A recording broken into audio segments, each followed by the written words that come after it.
Ndio nimeuliza wale viongozi wote, hata viongozi wa upinzani, tuwache ubinafsi, tupange mambo ya maendeleo ya wananchi. Hatuwezi kusema ya kwamba tunaenda tena kupanga mambo ya viongozi kule Nairobi na maandamano.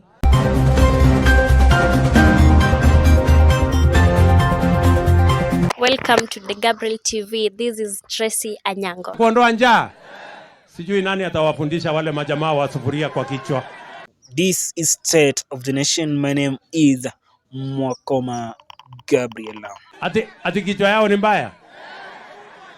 Kenya's President William Ruto and opposition leader Raila Odinga are no longer at ease after days of finding a truce that is on Sunday last week.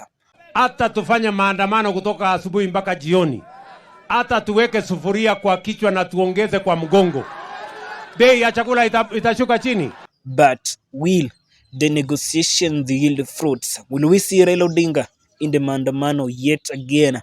It is a matter of time because now the two parties have proposed people in the negotiation table. But it's good that now we diverge into the conversation here at the Gabriel TV.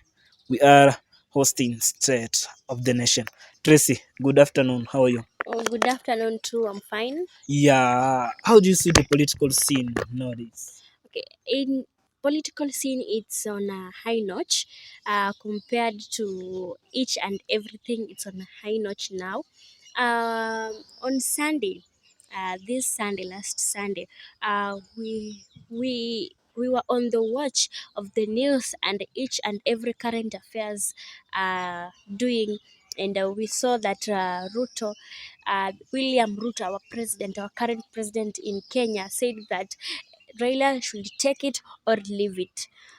He says that he's only going to deal with the lawmakers, as compared to Raila was suggesting that they make a group of people from their party Azimio and a group of people from a party of Kenya Kwanza, then they come together and talk about high cost of living, the current affairs affecting the leaders and Kenyans in Kenya.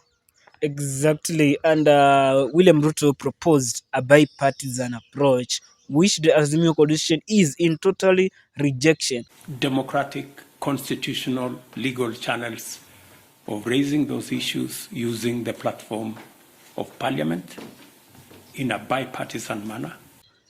It is not clear that we will find William Ruto accepting to the demands of Raila Odinga and his troops. But according to Kenya Kwanza, they don't want a handshake or a nusu mkate government. I want to tell you, there will be no handshake, as they call it, but continuing with demonstrations, having negotiations that are not going to yield fruits. This is going to cause more harm than good. Our economy is bleeding. Everything seems to be on a mess. It is about time that now these politicians should come together and cool the temperatures down. Let Raila Odinga and William Ruto sit down, have a conversation and see what they can do to bring the cost of unga forward. It's clear that maandamanos are not going to bring the cost of unga down. That's what Gachagua and even Ruto said yesterday when they were in Nyandarua. But the fact remains, we need negotiations at the table. But Tracy, as these maandamanos were ongoing, we saw media attacks. Some journalists were injured. Was it right to do so? It was not right to do so, because what is the work of a journalist?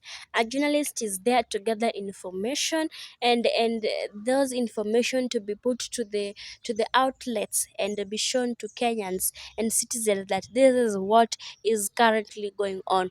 So the endangering and attacks to journalists is an offense, or maybe something that hindering freedom of information.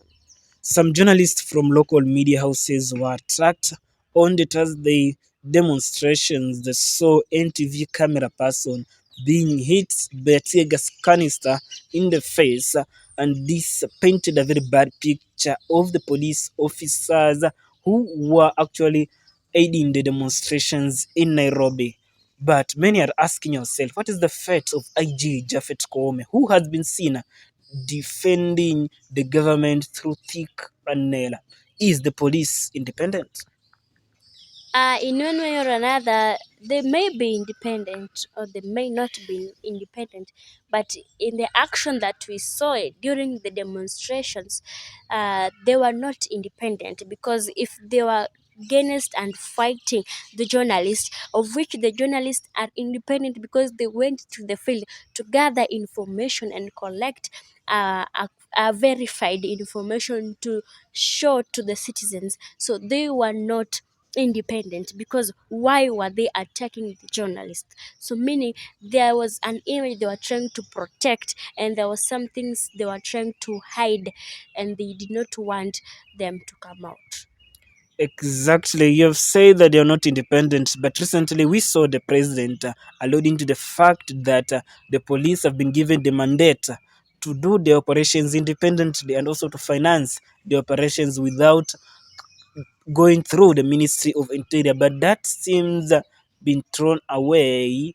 And now we are seeing that the police are receiving orders from the state on how to do with the demonstrations. We saw what happened in Kisumu, where there was a police officer was run over by a police Land Cruiser, and according to the police statement, is that the police was hit by a stone and died. Does that really paint a good picture? Where we see now we have the IG speaking about what happened, but now what happened on the ground is different from what is happening at the office of the IG. What is happening? Is there a communication problem between the IG and its officers on the ground?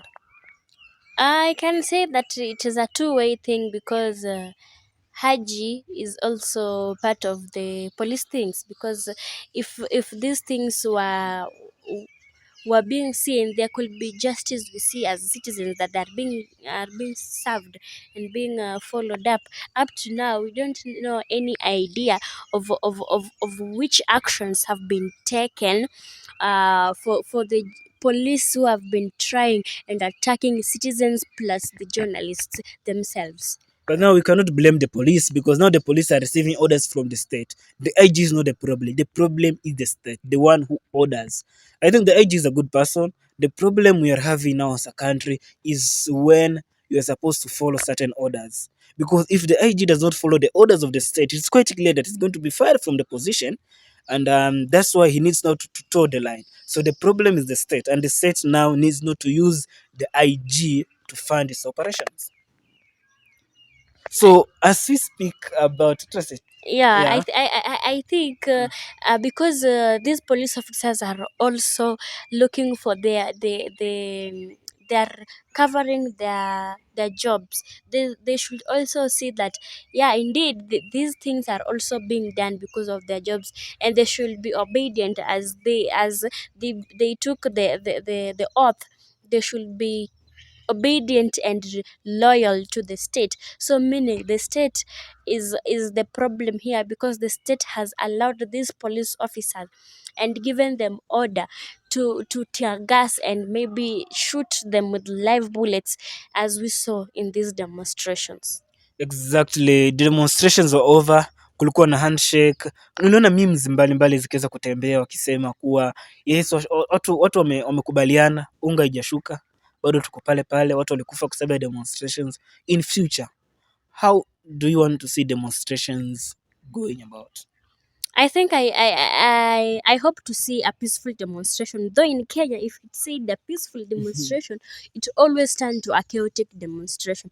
But according to what we should see is a peaceful demonstration where the citizens come out in one piece, and just they walk and maybe demonstrate peacefully without destroying anybody's property, and stealing or those attacks should not be there. Yeah. Exactly. And your concluding remarks as far as Kenyans is concerned.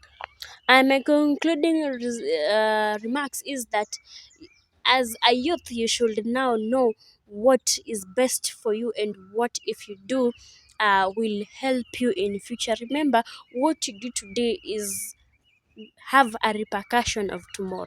Yeah. What we do today will have a repercussion of tomorrow. Our viewers, our listeners together who are watching the Gabriel TV, thank you very much for listening in. It has been State of the Nation, where we are discussing matters of national concern, and this episode is going to be here over and over again so that you can be enlightened on what is happening. Greet the viewers. Wambie jambo. Hello, our viewers. It's Tracy Anyango. Continue subscribing and liking and commenting in this State of the Nation. Thank you very much. My name is Mokoma Gabriel, and this is the State of the Nation.